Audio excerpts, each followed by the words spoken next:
Jake Turner, a man weathered by life's unpredictable turns, found himself driving down Highway 17, the rain a relentless curtain obscuring the world beyond his headlights.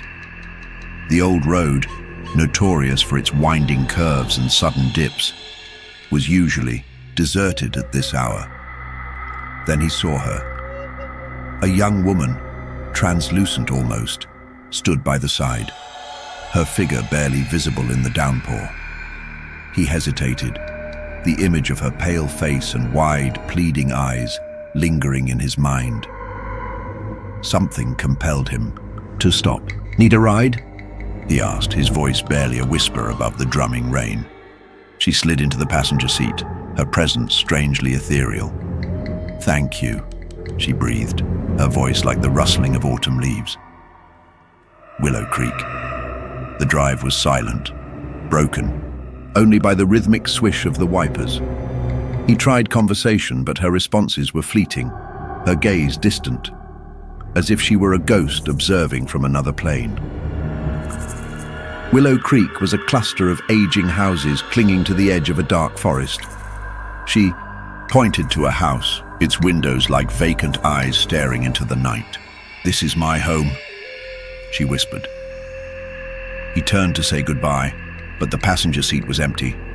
His heart hammered against his ribs, a frantic drumbeat in the sudden silence. The stories he'd heard about this stretch of road, about spectral hitchhikers, flooded his memory. But this felt different. This felt real. A strange resolve filled him. He approached the house, the wood rotting under the assault of years and weather. An old woman, her face etched with the map of time, opened the door, her eyes widening in recognition. Jake described the girl, the details, the ethereal quality of her presence. The old woman's voice was frail, barely audible.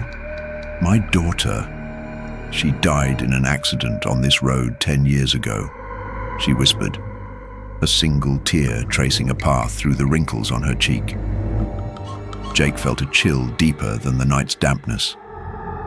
He returned to his car, the air heavy with a sorrow that was not his own. The passenger seat was damp, the lingering scent of rain and something else, something indefinably sweet and sorrowful. But the girl was gone. Only a single white scarf remained, neatly folded where she had been sitting, a silent testament to a fleeting encounter with the past.